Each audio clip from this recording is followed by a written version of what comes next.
네, 여러분 반갑습니다. 행사 이제 6분 전인데요. 먼저 오늘 행사 하기 전에 그 좋은 또 뜻깊은 기념식을 진행하고 행사를 시작하도록 하겠습니다. 자, 우리 국민대 글로벌평화통일대학원 2024년 9월 1일자에 설립됐다고 했을 때 1기생 첫 번째 들어왔던 기수들 25명 중에 다양한 역할들 많이 맡고 계시는데 그 중에 또 한 분이 지금 장충 로타리 클럽의 회장직을 맡고 있습니다. 본인도 현재 대학원생 이제 4학기생이 되는데 후배들을 위해서 장학금을 또 마련해서 150만 원 상당의 장학금을 2학기생한테 수여하게 됐고요. 여기에서 또 그치지 않고 이제 매 학기 원장님, 매 학기 100만 원씩을 탈북 학생들한테 주는 그 어떻게 보면 구조 체계를 마련했다라고 합니다. 추후에 MOU를 체결해서 또 이것도 또 권장하고 또 그 숭고한 뜻을 높이 기렸으면 좋겠습니다. 그러한 차원에서 오늘 감사패 증정식을 먼저 진행하도록 하겠습니다.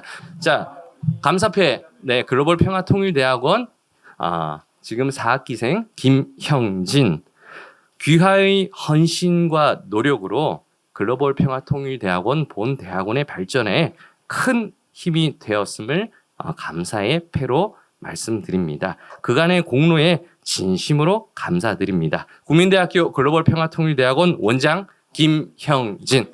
모두 박수로 보내주십시오. 김형진 원장님이 김형진 원장에게 전달하고 있습니다. 꽃다발도 좀, 원장님 꽃다발도, 이 꽃다발도 우리 교학팀에서 말하지 않아도 정성스럽게 준비했고요. 감사패가 보이게끔, 깨면 안 됩니다. 자, 우리 다들 사진 찍어 주실 때, 다시 한번 박수로 보내주시면 감사하겠습니다. 예, 저희 클럽에 있는 선배들이 계속 기금을 만들어 놓으신 게 있었는데, 그걸 이제 국민대로 돌려서 또 클럽에 있는 선배들이 그 작년 초에 그런 말씀하셨어요. 이 글평통을 생각한 건 아니시고 탈북민들을 위해서 그들이 공부할 수 있게끔 우리 클럽에서 장학금을 줬으면 좋겠다 하셨는데, 또 공교롭게 작년에 제가 이제 회장이 되면서 우리 국민대로 돌렸습니다. 그렇게 해가지고 이제 지급을 할 수 있게 되었습니다. 그래서 뭐 무엇보다도 이런 좋은 공간에서 제가 공부하면서 또 통일을 위해서 이렇게 생각할 수 있는 기회를 마련해 주신 교수님들과 또 학교 관계자분들께 진심으로 감사드립니다. 예.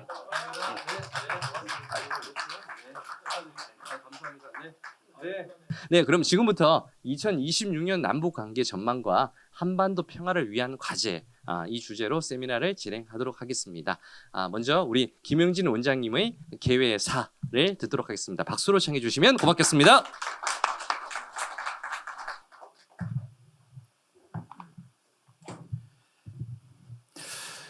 자, 우리 오늘 세미나는 우리 대학을 대표하는 국민대학교에는 하나의 일반대학원, 4개의 전문대학원, 13개의 특수대학원이 있습니다.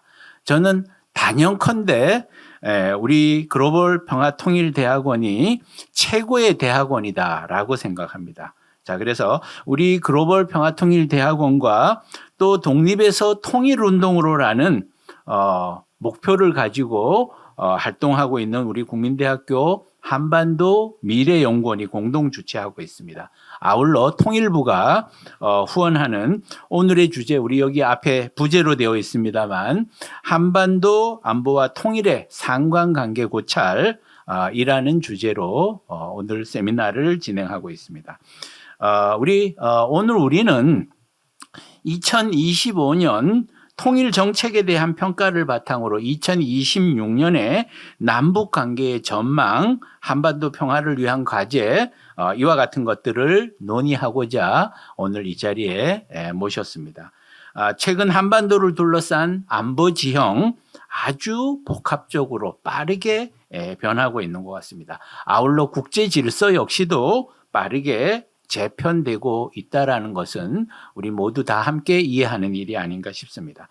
자, 이러한 변화 속에서 한반도의 안보와 통일은 더 이상 분리된 과제가 아니라 서로 긴밀하게 맞물린 이런 문제로서 종합적인 사고와 접근이, 학문적 접근이 반드시 필요한 이런 부분이 아닌가 싶습니다. 자, 특히 안보 환경의 불안정성 속에서 통일 정책이라 함은 현실성과 지속 가능성을 동시에 확보해야 된다라는 점일 것 같고요. 국제사회와의 공조가 반드시 이루어져야 될 것이다. 남북 관계의 관리도 또한 지속적으로 이어져야 될 것이다. 더 중요한 것은 우리 국민적 공감대 형성이 아닐까 싶습니다. 자, 이와 같이 아주 다층적인 과제를 안고 있습니다. 우리 오늘 세미나는 이런 문제의식을 바탕으로 급변하는 국제 질서에 조응하는 통일 정책의 방향을 모색하는 뜻깊은 논의의 장이 될 것으로 확신합니다. 아울러 오늘 마련된 라운드 테이블은 학계와 언론계, 시민사회 그리고 정부 부처 관계자 여러분들이 함께 참여해서 다양한 시각과 경험을 공유하는 아주 소중한 시간이 될 것으로 기대합니다. 각 분야의 통찰이 함께 모여서 한반도 평화와 통일을 향한 보다 현실적이고 실천적인 해법을 도출하는 작은 또 다른 계기가 되지 않을 것인가라고 생각합니다. 마지막으로 우리 오늘 세미나가 한반도 안보와 통일에 대한 깊이 있는 성찰은 물론이거니와 향후 정책과 사회적 논의에 의미 있는 시사점을 제공하는 이런 자리가 되기를 기대합니다. 참석해 주신 모든 분들께 다시 한번 감사 인사를 드립니다. 자, 2026년 새해 복 많이 받으시고 여러분들 가정의 화목과 건강이 함께 하시기를 기원드립니다. 고맙습니다.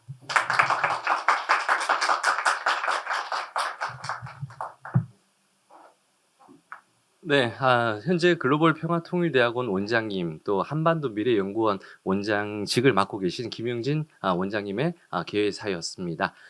직전까지 이제 우리 교학부총장님을 맡으셔서 또 우리 다방면으로 우리 대학원 물심양면으로 잘 될 수 있게 도와주셔서 진심으로 감사드립니다.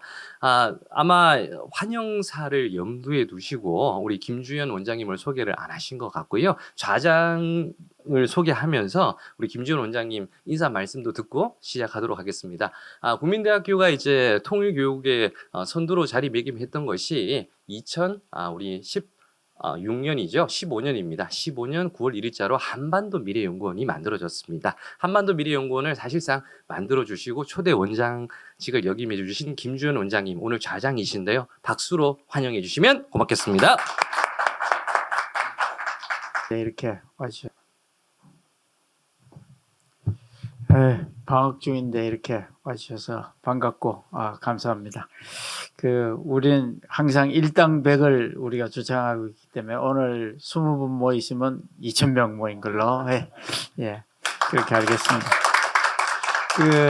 사실은 이제 미중이 글로벌 헤게모니 싸움을 벌리면서 혹시 이게 신냉전 시대로 도래하는 게 아닌가 우리가 걱정을 많이 하다가 어느 순간에 소련이 우크라이나를 쳐들어가고 그리고 미국이 베네수엘라 대통령을 잡아오고 이런 일이 벌어지면서 이게 완전히 새로운 제국주의 양상으로 돌아가는 것 같은 그런 세계 국제 질서가 요동을 치고 있는 상황입니다. 우리가 2차 세계대전 이후로 만들어 놓은 국제 질서 규범이라는 것이 유엔이라는 안보에 관련된 틀과 그다음에 통상에 관련된 WTO 금융에 관련된 IMF 이런 기구들이 지금은 제대로 역할을 하지 못하고 있는 그런 상황입니다. 그래서 이런 혼돈의 시대에 마침 우리 송민준 장관님께서 좋은 책을 내셨습니다. 제가 좋은 담장, 좋은 이웃이라는 책인데 책을 읽다가 보니까 지금 우리 신년 세미나는 송 장관님을 모시는 게 최고로 적격이 좋은 분을 모시고 우리가 이야기를 듣는 거라 생각이 들어서 오늘 라운드 테이블을 그렇게 만들었습니다. 사실 안보와 통일에 관련된 12가지 질문이라는 그 내용을 가지고 책을 만드셨는데 너무 마음에 닿고 여러분들이 같이 나누고 생각을 같이 하지 않건 이 주제는 우리가 토론을 하면서 우리 국가가 가야 될 길을 모색하는데 좋은 시작이 될 것 같다는 생각이 들어서 모셨습니다. 우리가 송 장관님을 그냥 외교부 장관님으로만 아실 게 아니라 그 다음에 우리 육자회담 대표 마치고 그 다음에 우리 청와대 안에 NSC 실장 마치시고 그리고 외교부 장관 마치셔서 사실은 우리나라의 외교 안보에 관련된 중요한 그 역할을 거의 한 10여 년 넘게 해도록 그러니까 물론 외교관 생활은 40년 넘게 하셨지만 그 중심 의사결정을 하는 그 책임을 오랫동안 맡아오셔서 우리가 그 이야기를 듣고 사실 시간이 많으면 옛날 지나오면서 오늘날까지 온 이야기도 듣겠지만 지금 그런 만한 시간이 없기 때문에 한 3, 40분에 걸쳐서 오늘의 주제와 관련된 이야기 장관님 발제를 우리 듣고 나머지 5분들의 또 의견 또 나누고 마지막에 또 같이 또 정리 다시 해보는 그런 시간을 갖고자 합니다. 그래서 우선 장관님 모시고 한 3, 40분 이야기 들을 텐데 장관님 나오실 때 우리 큰 박수로 맞으십시오. 이런 자리에 가면은 제일 힘든 게 말이죠. 아주 긴 이야기를 짧게 해달라는 게 제일 힘들어요. 길게 이야기하려면 한참 이야기할 수 있는데 여러분들하고 공유하고 싶은 그런 건 많은데 그걸 짧게 하라고 그러니까 힘듭니다. 아까 우리 원장님 두 분이 같은 말씀하시는 중에 공통되는 언어가 공감대입니다. 공감대. 그래서 이제 공감대라는 거를 우리는 흔히 많이 쓰는데 이걸 학술적으로 쓴 사람이 오버톤이라는 로버트 오버톤이죠. OBERTON이라는 학자가 평소에 보통 때는 그게 그렇게 현실적으로 가능하지 않아 보이는 것도 많은 토론을 통해서 공감을 형성하는 창을 만들면은 그게 현실로 바뀌게 된다. 이런 이론을 한 게 이제 오버톤이라는 학자가 쓴 오버톤 윈도우인데 아까 우리 김주현 원장님이 소개한 제 이 좋은 담장, 이 좋은 이웃이라는 책을 제가 쓴 것도 이런 그 공감의 창을 넓히기 위한 그러한 제 소망에서 썼거든요. 그래서 아까 책을 다 한 권씩 어떻게 드린다고 그러니까 사실은 제가 그런 얘기 가끔 이야기합니다. 이 세상에 책보다 싼 게 어디 있나. 책 한 권 한 2만 몇천 원, 3만 원 안 하는데 식당에 가서 지금 스파게티 한 그릇 먹어도 2만 몇천 원 하고 스파게티 하나 먹고 나면 화장실 한번 갔다 오면 끝나는 것이지만 책은 한번 열심히 읽으면 자기 평생에 자기 지적 공간을 넓혀주고 자기 머릿속에 지적 공간을 넓혀야 들어오는 게 많을 거 아닙니까? 좁은 공간에 들어올 수 있는 건 많지 않으니까.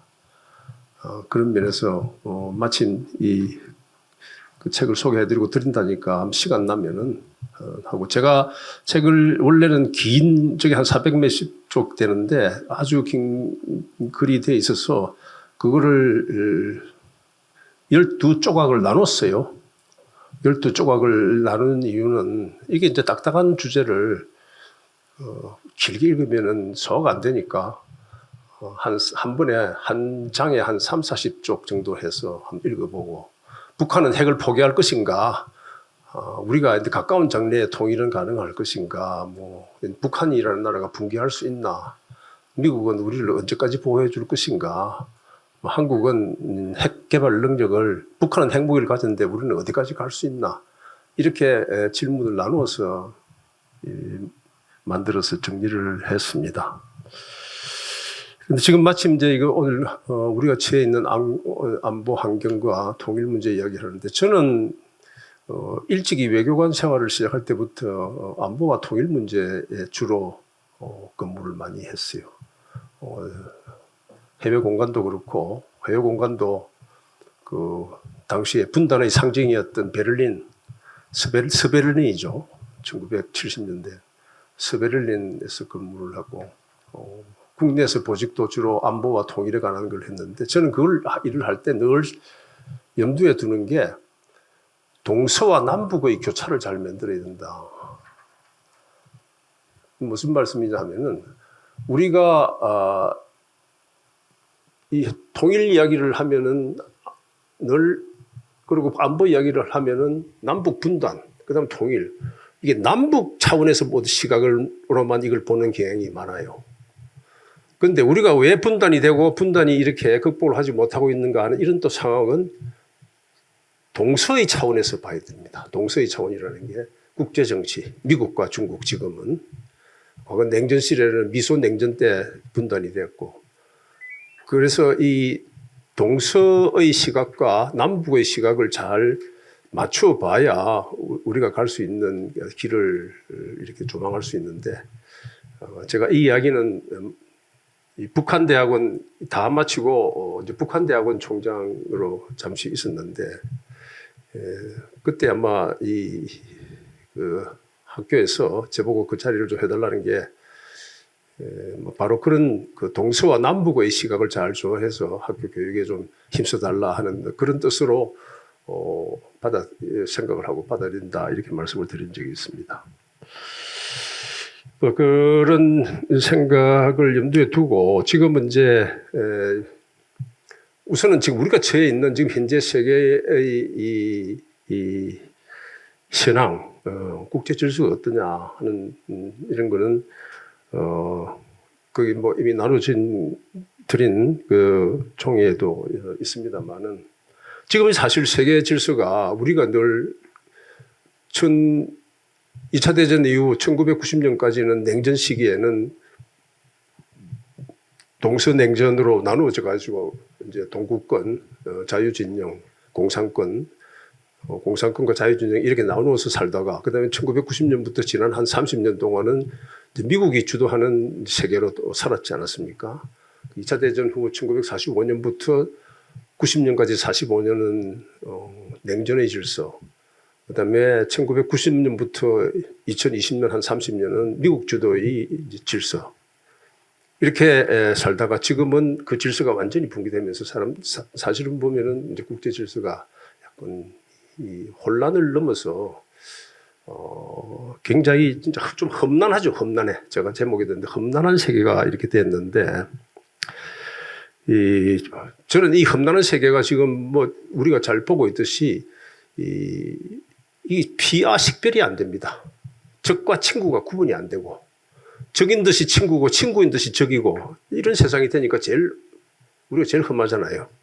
옆에 어디 가서 있을 때 옆에 있는 사람이 내하고 잘 지낼 수 있는 사람이다라고 생각할 때 안전을 느끼는데 이 사람이 내 친구인지 적인지 언제 내 옆구리에 칼이 들어올지 모른다 그러면은 그건 불안하고 이제 혼돈의 세계가 된 건데 그래서 이제 흔히 말하는 최근까지 한 뭐 정확하게 연도를 할 수 없지만 한 2020년까지를 우리는 코스모스의 세계다. 우주가 질서가 있는. 그렇다면 지금은 이제 카오스의 세계로 들어갔다. 이렇게 볼 수가 있을 것 같습니다. 지금 뭐 세계 질서, 우리를 둘러싸고 있는 세계 질서와 우리를 둘러싸고 있는 환경은 결국 이제 5개 나라, 5개를 내보는데 미국, 중국, 일본, 러시아, 그리고 북한, 이렇게 나눌 수 있겠죠. 북한이라 미국은 지금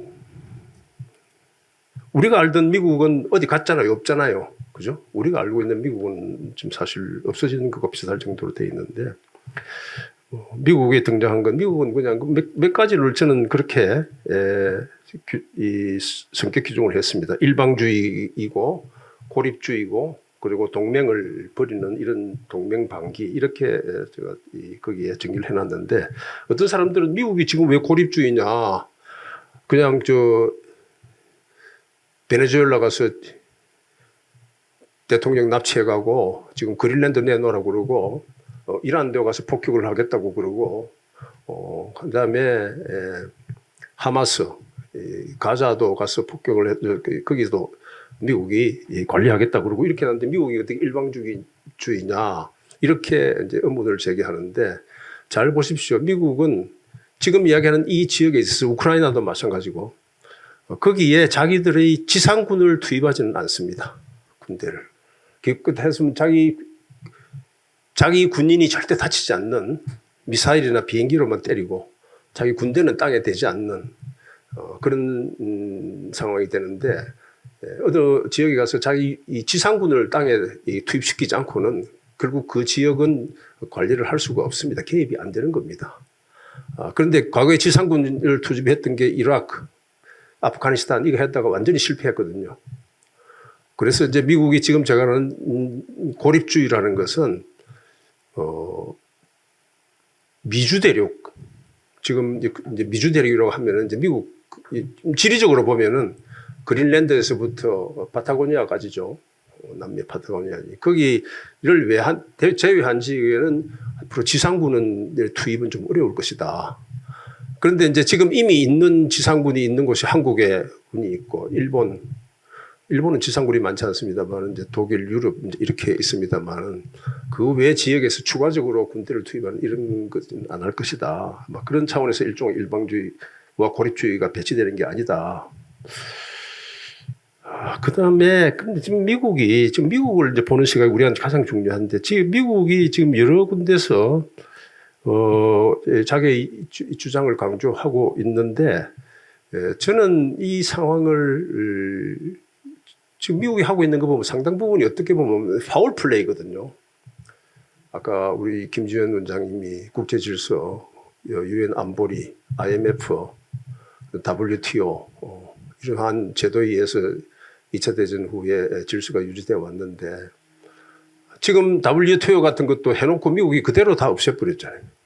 그대로 다 하고 이 통화 관세 이런 거 뭐 전부 그런 식이고 유엔 안보리도 지금 유엔에 내는 분담금 미국이 유엔 분담금을 한 22% 내는데 그것도 내지 않고 이렇게 있으면서 다 이렇게 오버라이드 하는데 이거는 저는 이 현상을 운동 경기에 잠깐 좀 비유를 해보고 싶어요. 운동 경기 할 때 보면요 축구 같은 것도 마찬가지입니다만은 여성들 계시는데 여성들이 그런다면서요.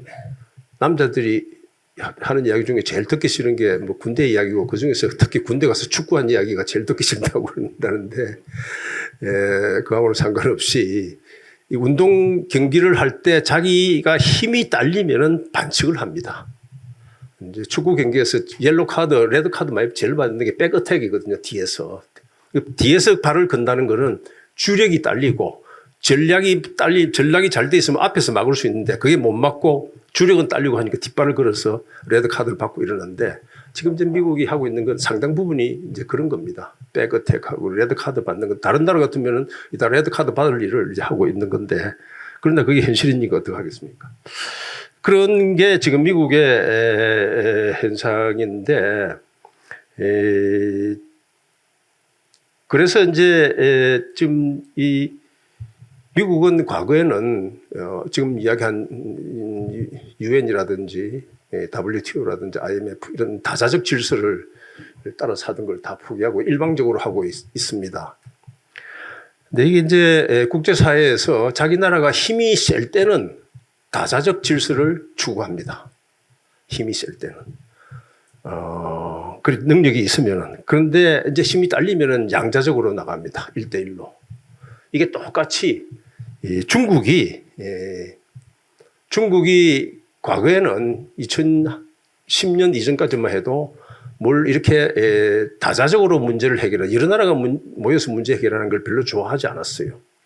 그 여러 나라 모여서 문제 해결하는 부분에 중국이 동의를 한 중요한 케이스가 바로 2005년에 우리가 있었던 육자회담.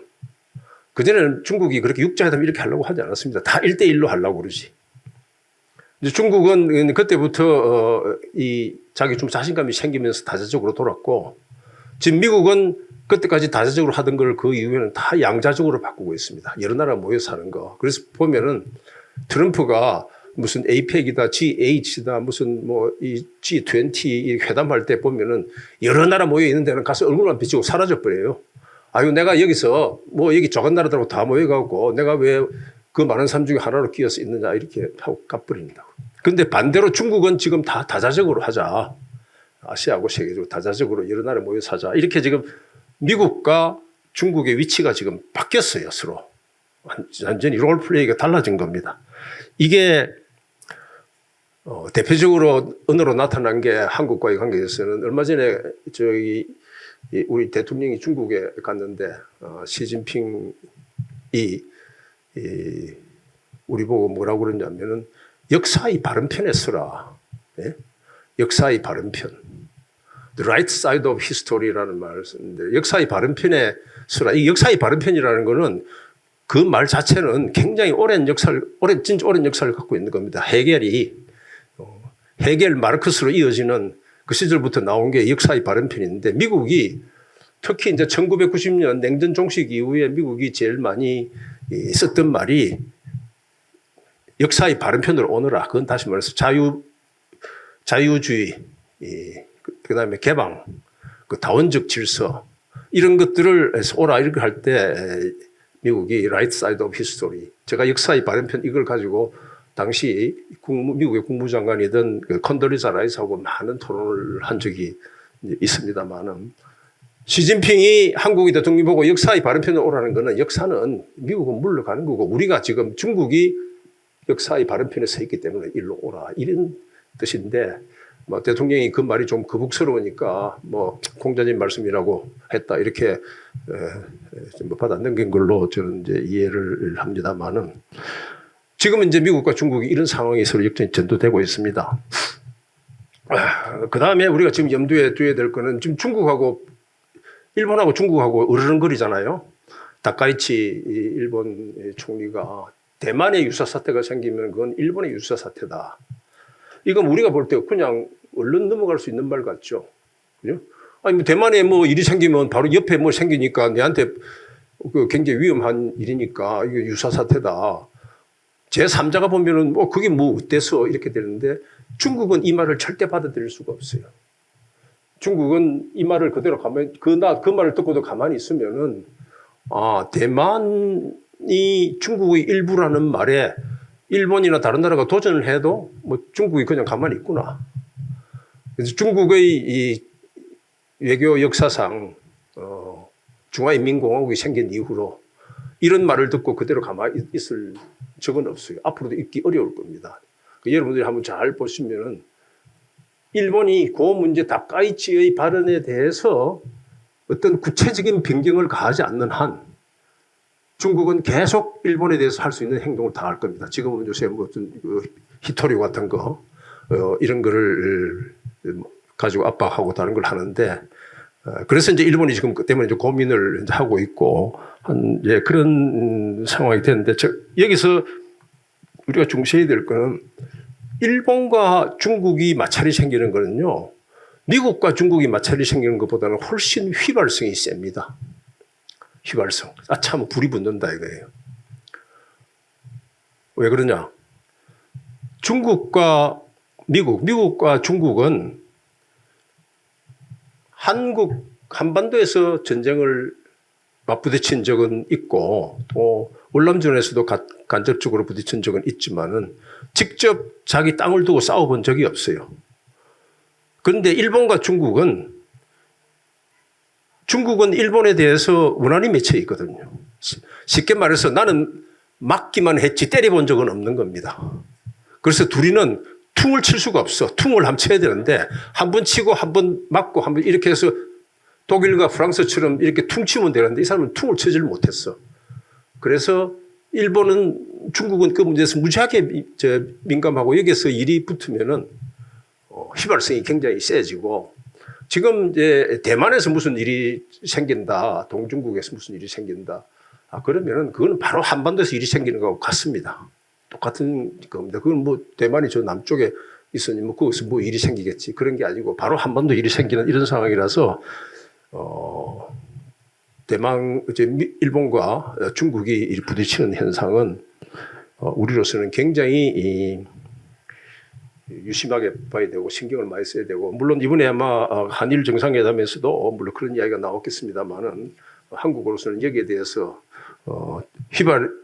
기름에 불 붙는 일은 안 해야 되겠죠, 그죠? 기름이 위험해서 이렇게 불이 안 붙도록 하는 그런 걸 해야지 뭐 그렇게 이제 했다고 저는 생각을 하고 있습니다. 그런데 여기서 또 이제 우리는 일본이 지금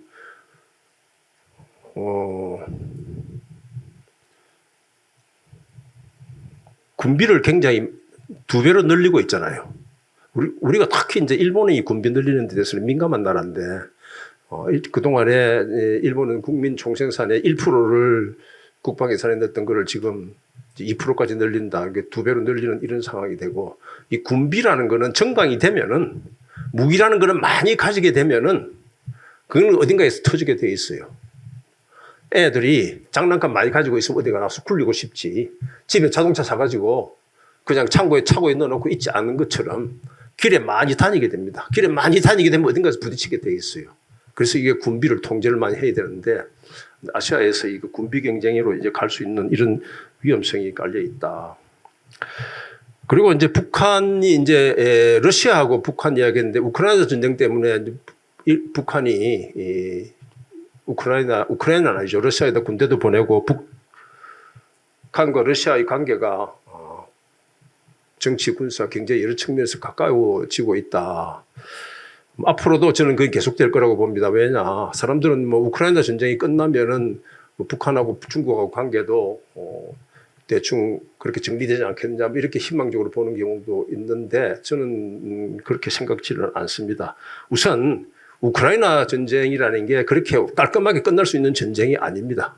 휴전을 하더라도 아주 불안전한 휴전 상태거든요. 그마저도 어렵고, 그 다음에 휴전이 됐다 하더라도 지금 그동안에 러시아에서 피폐해진 이런 상황에서 러시아가 북한의 노동력을 많이 필요로 하고, 그 노동력을 통해서 또 러시아는 거기에 대해서 이제 에너지라든지 식량이라든지 현금 이런 걸로 북한에 보상을 하고, 그러면서 또 거기에 또 무기 기술도 거래가 되고, 이래서 북중 관계는 북러 관계가 계속 지금과 같은 상태로 상당 기간 유지될 것이다, 이렇게 보는 게 우리가 맞고, 그래서 이런 그 상황이 되니까 결국은 이제 아시아에서는 우리 흔히 이야기하는 한미일이 한쪽에 있고 또 반대쪽에 북중러가 진영을 갖추는 이러한 대륙과 해양의 대립 관계가 지속되지 않겠느냐. 지속되지 않겠느냐가 아니라 지속될 겁니다. 이제 그렇게 보는 게 맞은 상태인데, 뭐 그런 상태에서 여러분이 잘 아시다시피 이제 북한이 2017년에 핵무기를 완전히 완성을 하고, 소위 핵무기를 완성했다는 것은 전문적으로 이야기하면은 배치 가능한 핵무기를 가졌다는 소리입니다. 배치.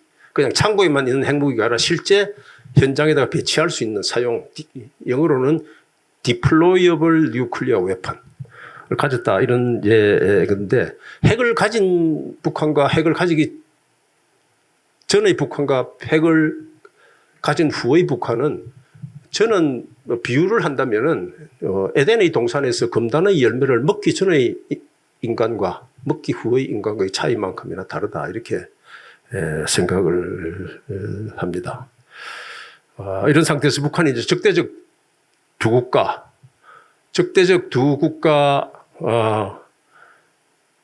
선언을 했는데, 저는 뭐 여러 가지 이유가 있습니다만은 제 책에서도 그런 제 배경 나름대로 설명을 해 두었는데, 이건 뭐 기본적인 거는 북한이 세습 독재 체제를 그대로 유지를 해야 되는 그러한 방책에 가장 큰 무게를 두고 있는 것이 아닌가, 이렇게 보고, 이 적대적 두 국가가 나왔으니까 잠깐 좀 다른 이야기를 하면은, 사실 제가 이 좋은 담장 좋은 이슈라는 이런 책을 쓸 생각은 오래전부터 했는데, 이 책의 이 기본 구도는 2022년에 완성이 돼 있었어요. 그래서 이게 적대적 좋은 담장 좋은 이웃이라고 생각을, 그때 이름은 달리 생각했습니다. 따로 정상적인 국가로 살면 되지 않냐, 이렇게 하고 있었는데, 책을 쓴다고 우물쭈물하고 있는 사이에 한 1년 지나니까 김정은이 적대적 두 국가로 살자고 이렇게 나오니까, 아니 가만히 있어, 잘못하면 내가 무슨 김정은이 생각을 뒷받침하는 거냐, 이런 생각이 들어서 조금 당혹스럽기도 했습니다만은, 그때 제가 지금부터 3년 전에, 그러니까 2022년 12월 8일이죠. 김대중 대통령 노벨 평화상 수상 기념 기조 강연을 김대중 도서관에서 했는데, 그때 지금 이 책에 있는 그 깊은 배경을 또 이야기를 다 이제 했어요. 이 보니까 유튜브에도 다 떠가 있더라고요. 그때 이야기한 게. 예, 그렇게 돼 있는데, 그러나 이제 북한이 말하는 이 적대적 두국화라는 거는 세습 독재를 위한 방책이고, 아까 소개한 제 이 책에서 말하는 좋은 담장, 좋은 이웃이라는 거는 세습 독재가 아니라 통일을 앞으로 갈 수 있는 장기적 방책을 써놓은 게 그 기본적인 차이가 있습니다. 우리가 지금 그 아까 3, 40분 이야기했는데 한 30분 지난 거 아니에요? 제가 보니까 서론하고 나면 본론 들어가기 전에 다 대충 끝나는 거. 혹시 요 학생들 중에 이야기하다가 재미없다고 그러면 손 드세요. 재미없으면 언제든지 빨리 끝낼 테니까. 이런 험악한 상황에서 우리가 어디로 갈 건가라는 거를 이제 고민하고 그런 우리가 가야 될 미래에 대해서 우리가 무슨 갈 길을 생각을 한다고 그러면은 우리가 앞으로 해야 될 상황에 대해서 질문을 던져야 될 거 아닙니까? 질문을. 자, 어디 내가 지금 부산을 간다, 뭐 광주를 간다 그러면은 광주 갈 차비는 있나? 예? 그지? 비행기가 빠르나? 기차가 빠르나? 따져봐야 되고, 그럼 뭐 교통체증은 언제가 막히냐, 안 막히냐, 뭐 이런 거. 그래서 질문을 던져야 우리가 답을 찾을 수 있거든요. 그냥 애매하게, 뭐 그런 거 아이가 뭐 이렇게 하는 게 아니고. 그러면서 제가 여기에 이제 12개의 질문을 우리가 앞으로 가야 될 게 있는데, 12개 질문을 제가 다 소개하자면은 시간이 너무 많이 걸릴 것 같고, 여러분들이 질문하고 토론할 시간이 모자랄 것 같아서 제가 간단하게 몇 개만 이야기를 하면은, 지금 사실 한국이 처해 있는 상황들은, 우리 상황은요, 우리의 안보에 관한, 이건 우리 흔히 북한 핵 위협, 그러죠. 우리가 북한의 핵 위협하에 있다고 그러지 않습니까? 근데 북한의 핵 위협하에만 있습니까? 한쪽에 또 뭐가 있어요? 북한의 핵 위협을 막는 건 무슨 힘입니까? 그거는 미국 핵우산이 있잖아요. 근데 핵우산만 있을까요? 핵우산에는 위력이 따릅니다. 핵우산의 위력. 그런데 이걸 냉정하게 보면은 위협에 나오는 위자와 한자에 위력에 나오는 위자는 같은 위자입니다. 그거는 힘을 가진 사람이 약한 자를 압박한다는 그러한 위협이나 위력의, 그건 다시 말해서 우리는 북한 핵이라는 그 위협하에 있는 동시에 그걸 보호해주는 미국의 쓰여지는 우산의 위력 밑에서 우리가 살고 있습니다. 여러분들은 바로 잘 못 느낄 수 있겠지만은 우리가 작년 10월에 한미 간의 관세 문제를 가지고 팩트시트라고 해서 일부는 3,500억 달러, 일부는 5천억 달러, 뭐 4,500억 달러 뭐 하지만 우리의 국력에 맞지 않게 많은 부담을 쓴 그 배경에는 우리 경제력의 10배가 되는 EU, 그 다음에 우리보다 2배 반이 되는 일본과 비슷한 수준의 부담을 다 져야 되는 이런 배경에는 한국이 바로 안보를 절대적으로 미국에 의존하고 있고 우리의 안보를 책임지고 있는 미국의 위력이 우리한테 특별하게 많이 작용하는 겁니다. 협상장에는 항상 그것이 통합니다. 그래서 잘 보면은 그래서 이제 이 외교관들은 뭐 문서를 볼 때 그 문서를 아주 무슨 뜻인지 잘 분석을 이렇게 해야 되는데 그 팩트 시트에 보면 딱 나옵니다. 미국은 한국의 안보를 책임진다. 핵 확장 억제를 해서 핵우산을 제공한다. 이런 걸 쫙 써놓고 그 다음에는 돈 내릴 거 쫙 내놨습니다. 그런 거를 이제 사람들은 신문에 이것만 보면은 왜 이렇게 되는 건지. 그래서 우리가 지금 이러한 위협과 위력에 살고 있다. 그 다음에 미국은 우리를 그러면 어디까지 보호해 줄 건가? 미국은 문서상으로 우리를 보호해 준다고 그러지만은 미국 자체는 다른 나라와의 전쟁, 특히 핵 전쟁은 거기에 연루되는 것은 당연히 피하고 싶어 합니다. 이 상황을 간단하게 한번 보면은 만약에 1945년 8월 미국이 히로시마하고 나가사키에 핵폭탄 터뜨렸잖아요. 그 2차 대전이 끝났죠. 그런데 이런 데는 가상적 질문을 해봐야 됩니다. 그 당시에 만약에 일본이 미국을 향해서 쏠 수 있는 핵 무기를 가지고 있었더라도 미국이 히로시마와 나가사키의 핵폭탄을 터뜨렸을까요? 만약에 일본에 핵무기가 있었다면은? 그럼 자기가 죽지. 안 터뜨리지. 그럼 바로 그러한 가상을 현재 상황에 대입해 보세요. 지금 물론 북한이 미국을 타격할 만큼 장거리 핵 무기 능력을 가졌다고 보기는 어려워요. 북한이 이제 확실히 가지고 있다고 생각되는 것은 한국과 일본 정도인데, 한국과 일본에 있는 미군 기지뿐만 아니라 자체를 인질로 잡고 있지만은, 이게 만약에 한반도에서 그러한 핵 전쟁이 벌어지면은 자동적으로 중국도 개입됩니다.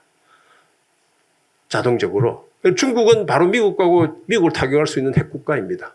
그럼 미국 본토가 바로 핵의 위협에 들어가는데, 과연 미국이 그런 상황이 됐을 때 핵을 써서 한국을 보호해줄 것인가? 이거는 당연한 의문을 제기해야 되는 겁니다. 그런 상황을 제가 그럼 어떻게 할 거냐 이렇게 하는 건 나중에 이야기하고, 그러면 미국이 핵을 그런 걸로 해서 우리를 보호 못 해준다면은, 쉽게 말해서 우리가 절벽에서 깊이를 모르는 바다에 떨어져야 될 상황이 됐을 때 우리는 물에 빠지면은 떠 있을 수 있는 구명조끼가 있나? 우리가 모르는 곳에 위험한 곳에 가면은 구명조끼 차잖아요. 구명조끼. 우리 안보에 구명조끼가 있나? 절대적으로 미국만 믿고 있는데, 만약에 미국의 손이 놓아졌을 때 우리를 스스로 살릴 수 있는 구명조끼가 있나? 제가 보기에는 없습니다. 그럼 죽으라면 죽는 거예요. 쉽게 말해서. 그런 상황이 돼야 되고 되어 있는데, 이런 상황에서 이제 제대로 사람이든 국가든 마찬가지입니다. 자기가 구명조끼가 없는 나라는 그건 위험한 나라고, 그리고 흔히 그냥 시체말로 시체말이 쓰는 게 있죠. 그 사람 함부로 그거 보지 마라. 예? 그 사람한테 함부로 너무 그렇게 하지 마라. 그 사람 한 방 있어. 한 방 있어. 아니면 또 흔히 한 칼 있어. 그 사람 함부로 대하지 마. 이래야 되는데, 우리한테 지금 한 칼이 있냐입니다. 제가 보기에는 우리는 한 칼이 없어요. 여기에서 제가 이 많은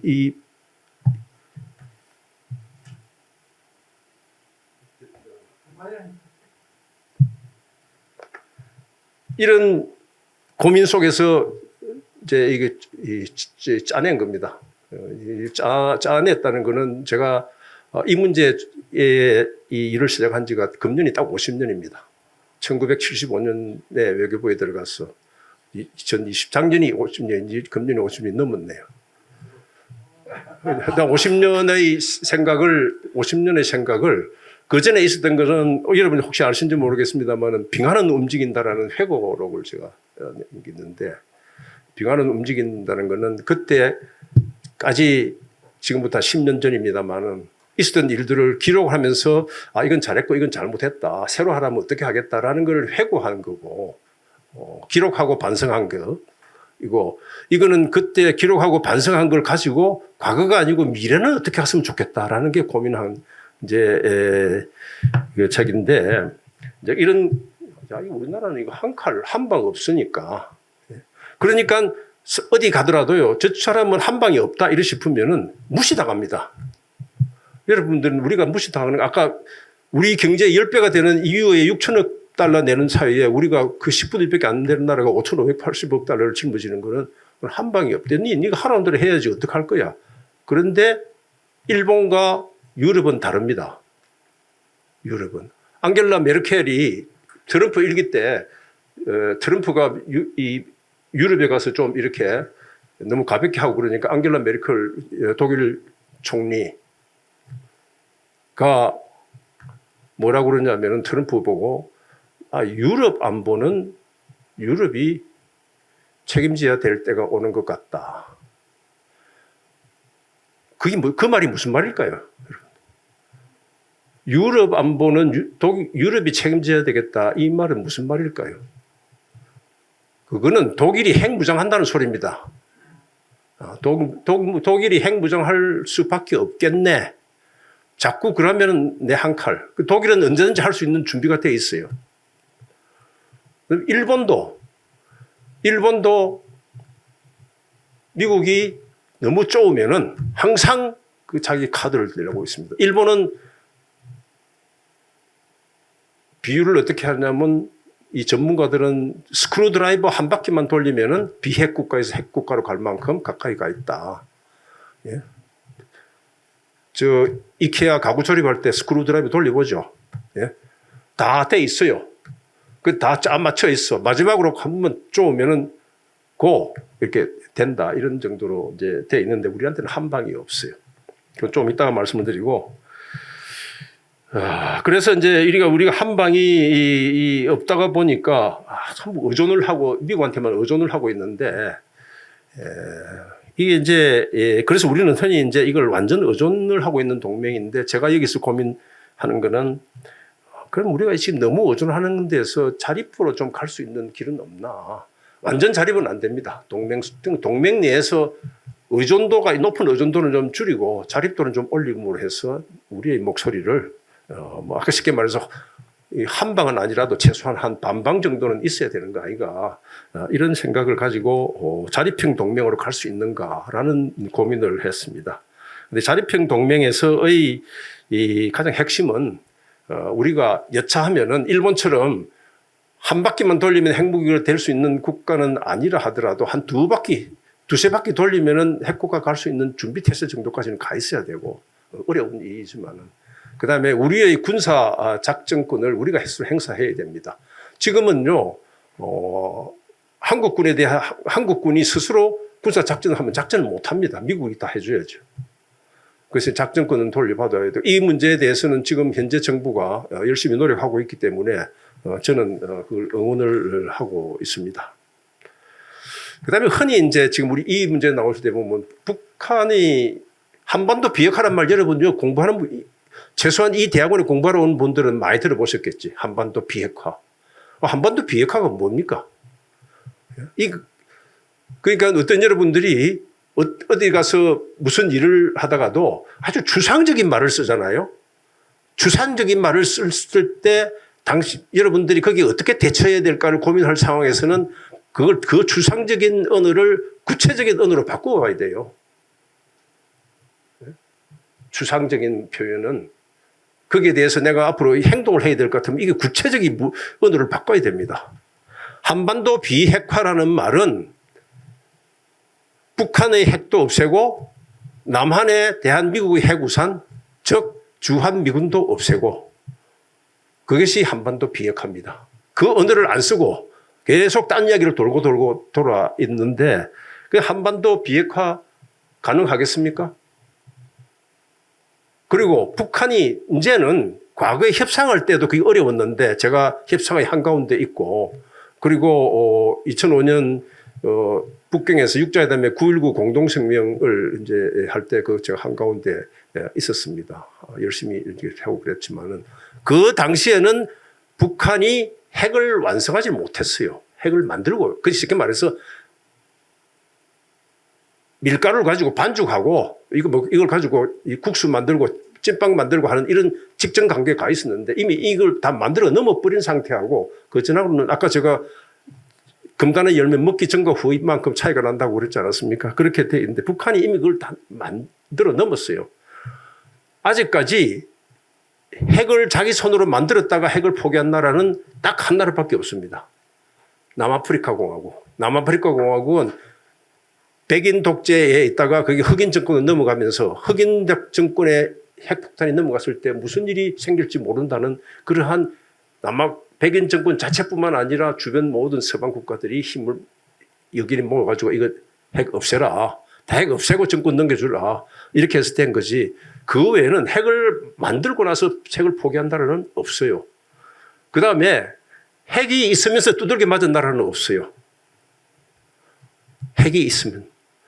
사담 후세인이 그랬고 아프가니스탄이 그랬고 탈리반이 그랬고 리비아가 그랬고 이번에 이란도 두들겨 맞은 거는 이란이 만약에 완성 행복이 있으면 미국 못 때렸어요.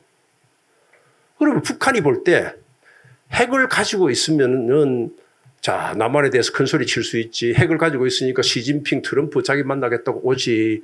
그 다음에 핵 가지고 협상할 때 와서 뭘 내놓으라고 이야기하지. 그 다음에 북한이 핵무기를 만들고 있으니까 중동 아프리카에서 북한 핵무기가 아니라 북한의 무기를 많이 수입을 합니다. 야, 저게 미국 상대할 정도로 핵 폭탄과 미사일 만들 정도니까 다른 무기도 상당히 능력이 괜찮을 것이다라는 홍보 효과도 많고. 그 다음에 국내적으로 아까 말한 세습 독재를 유지하는데 굉장히 이 위력을 발휘합니다. 우리도 하다못해 과거 독재 정부 시절에 국내 정치를 위해서 뭐 썼습니까? 어디 올림픽 가서 메달 많이 땄다. 뭐 한국에 몇천 건물을 지었다. 뭐 하여튼 그 상징적 이런 걸 많이 했는데 북한에서 핵무기라는 건 이런 면에서 굉장한 국내 정치적 위력을 발휘하거든. 그래서 결론적으로 간단히 말하면 북한이 핵을 포기할 가능성도 없고 또 북한이 말하는 한반도 비핵화라는 것은 실현된 가능성이 없습니다. 특히 거기서 말하는 비핵화의 종점은 주한미군도 철수해야 되는 건데 주한미군은 남북 차원뿐만 아니라 잘 아시다시피 지금 한국에 있는 미군은 4분의 이미 북한은 핵무기만 아닌 것 같으면 재래무기는 한국군이 다 방어할 수 있다고 미국은 생각하고 있고 주한미군의 상당한 기능은 중국을 견제하는 데 이미 투입이 되어 있기 때문에 중국에 견제하는 투입된 한국에서의 미군을 철수하면은 바로 일본의 재무장이 들어가고 일본이 재무장한다는 것은 일본이 그냥 태평양에서 그냥 돌고래로 있는 게 아니라 또 한 마리의 범고래가 태평양에 등장하는 겁니다. 돌고래하고 범고래하고는 천냥지차죠. 그죠? 미국은 일본한테는 맞아본 적이 있어요. 그렇기 때문에 그러한 파고택 이런 걸 고려해서 한반도 비핵화라는 것은 가까운 장래에 불가능하다. 그러면 이제 이런 상황에 한국은 핵 능력을 어디까지 갈 수 있나? 아까 제가 스크루드라이브 뭐 한 두세 바퀴 돌리면 될 수 있는 가야 될 거 아니냐? 굉장히 어렵습니다만은 이거는 국민들이 아까 제가 공감의 창을 가지고 국민들이 거기에 대해서 굉장한 많은 압박과 여론의 형성이 되고 힘을 모아야 미국하고 협상하면서 이게 지금 사실 NPT 체제라는 세계적인 체제에서는 우리가 잠재적 핵능력 이건 이제 다시 또 잠재적 핵능력이라는 게 도대체 그것도 추상적인 표현인데 아까 한반도 비핵화라는 말처럼 잠재적 핵능력이라는 말은 우라늄을 농축하고 농축한 우라늄을 원자로에서 넣어서 태운 다음에 나온 찌꺼기를 재처리를 하고 해서 농축한 우라늄을 가지고 바로 핵무기를 가거나 아니면 원자로에서 나온 재를 다시 재처리를 해가지고 플루토늄, 무기급 플루토늄을 만드는 능력을 잠재적 핵능력이라고 그러는 겁니다. 다시 또 한 번 두 번째 추상적인 언어를 구체적인 언어로 바꾸면 그렇게 나오는 겁니다. 이제 그런 걸 이제 할 수 있는데 우라늄 농축이라든지 재처리 이거는 원래 NPT 세계적인 핵 비확산 체제 하에서는 평화적 이용이라는 차원에서 가능합니다. 그런데 왜 못하냐? 한국이 미국으로부터 원자력 관련 기술과 장비를 받으면서 한미 원자력 협력 협정을 체결하고 해가지고 미국의 동의 없이는 그걸 못하게 해놨어요. 그래서 미국의 동의를 받는 이런 이제 외교력이 필요하고 우리가 돈을 쓸 때 예를 들어서 이제 이번에 아까 제가 5,580억 달러라는 돈을 이야기했는데 5,580억 달러 하다가 요새 돈이 커가지고 워낙 돈이 커지면요. 우리 집사람은 보니까 자기는 100만 원만 이상만 넘어가면 계산을 못 하겠다고 그러더라고요. 돈을 못 써봐서 그런지 100만 원 이상이 되면 얼마나 되는지 돈을 개념이 잘 없다고 그러는데 요새 보니까 뭐 100억 달러, 1000억 달러 이런 말 나오니까 이게 얼마인지 지금 뭐 도대체가 너무 상상 밖의 돈이라서 모르는데 5,580억 달러는 거는 우리 대한민국 국민이 1년 내내 전부가 벌어들인 돈의 3분의 1입니다. 그 정도로 많은 돈을 이제 미국한테 투입하고 이렇게 돼 있는데 이런 거를 카드를 써서 이런 그 우라늄 농축이나 재처리 이런 걸 할 수 있으면 좋겠다 이렇게 이제 보는 거고. 자, 그러면 이제 우리가 흔히 이런 한반도 이런 핵 문제 때문에 막혀가지고 못 가고 있으니까 아니 뭐 통일되면 될 거 아이가. 그러니까 어떤 사람들은 뭐 통일되면은 북한 핵도 우리께 될 거다 이런까지 이야기도 하고 그러는데 통일이 가까운 장래에 가능할 것인가? 뭐 길게 이야기 말씀드릴 수는 없습니다만은 저는 가까운 장래에는 불가능하다고 봅니다. 불가능, 왜 불가능한 것도 또 한번 요 안에 자세히 써놨으니까 한번 나중에 보시고. 그 학교 대학원에서 책을 안 나눠드린다고 그러면 제가 하나 드리려고 그랬는데 나눠드린다고 그래서 생략을 하겠습니다만. 그리고 이제 또 통일하는데 북한이 붕괴할 것인가 이런 이야기를 많이 해요. 저는 제가 지금 점쟁이 아니거든요. 점쟁이. 이제 경험과 현장에서의 이 판단 이런 걸 다 이렇게 만들어서 볼 때 저는 북한은 붕괴하지 않을 것이다. 최소한 중국이 붕괴하지 않는 한 북한은 붕괴하지 않을 것이다. 저는 그렇게 봅니다. 북한의 붕괴가 중국에 가져오는 힘이 영향이 너무 크고 또 북한의 붕괴를 막는데 중국이 투입할 돈은 상대적으로 너무 작습니다. 북한이 붕괴됐을 때 중국이 짊어져야 될 그 부담은 워낙 크고 그걸 막는데 투입할 중국의 에너지는 아주 미세합니다. 그래서 저는 북한이 붕괴할 가능성은 없다고 보릅니다. 근데 이제 그래서 제가 그럼 그런 상황에서 뭘 우리가 어떻게 해야 되느냐. 그래서 저는 거기서 이 결론을 낸 게 남과 북이 지금과 같은 상태에서 이렇게 계속 통일하겠다고 막 이렇게 하니까 북한은 흡수당할 거라고 위협해서 더 경계를 제시를 취하고 이런 정책, 이런 상황이 되기 때문에 이 좋은 담장을 둔 이웃으로서 지내면 안 되나. 이웃 사이에 우리 여러분들 시골에 옛날에 시골에 그런 일이 많이 있는데 밭구랑 하나 사이 두고요. 밭구랑 하나를 두고 이 공이 네 땅이냐 내 땅이냐고 하다 거기서 살인사건까지 납니다. 경계선이 제대로 안 되면.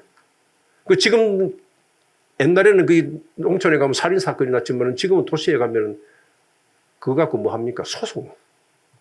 땅 이거 청량해가지고 옛날에는 이 땅에서 청량을 했는데 요새는 하늘에서 청량하잖아요. 정확하게 청량해 보니까 제가 살고 있는 동도 비슷한데 이거 우리 땅인데 지금 옆집에서 살고 있는데 보니까 이 항공사진을 청량해 보니까 이게 우리 쪽 땅이에요. 그 이제 소송해야 됩니다. 그러니까 이게 이웃 사이에 담장이 정확하게 돼 있지 않으면 항상 시비가 붙을 수 있습니다. 그러니까 남과 북 사이에도 제가 이게 좋은 담장이라는 거는 무슨 뭐 도덕적으로 선하고 악하냐 이런 게 아니라 경계가 분명하고 그 이웃 사이에 계산도 분명한 그러한 이웃으로서 남과 북이 우선 지내야 된다. 그래야 먼 장래에 좋은 이웃으로 발전하고 통일의 가능성도 열릴 수 있다. 이런 생각에서 남과 북이 좋은 담장, 좋은 이웃으로 가는 길을 만들어야 된다. 이렇게 생각을 하고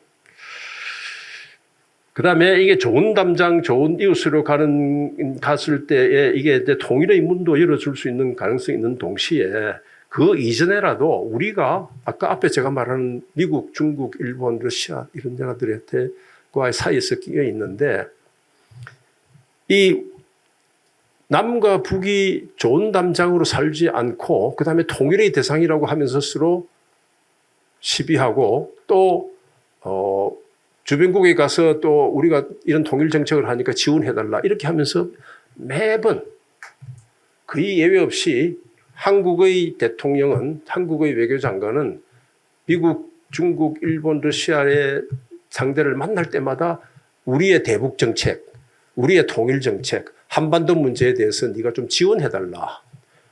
지원이라는 게 지지를 해달라. 지지. 지지라는 게 주로 말로 하는 겁니다. 그런데 이 세상에 여러분들 왜 그런 말이 있죠? 그 맨입에 맨입에 그래 네 한대 할게. 내가 무슨 부탁을 하면은 반드시 우리는 상대방에서 무슨 대가를 치러야 됩니다. 그런데 내가 부탁한 거는 이번에 대통령이 중국 가서 시진핑한테 북한 문제 가지고 좀 부탁한다고 그랬을 거예요. 했잖아요. 그럼 북한은 그냥 말로 중국 말로 했을 겁니다. 말로. 그래, 뭐, 한반도의 평화와 안정이 중요하다. 중국은 할 수 있는 역할을 나름대로 다 할 것이다.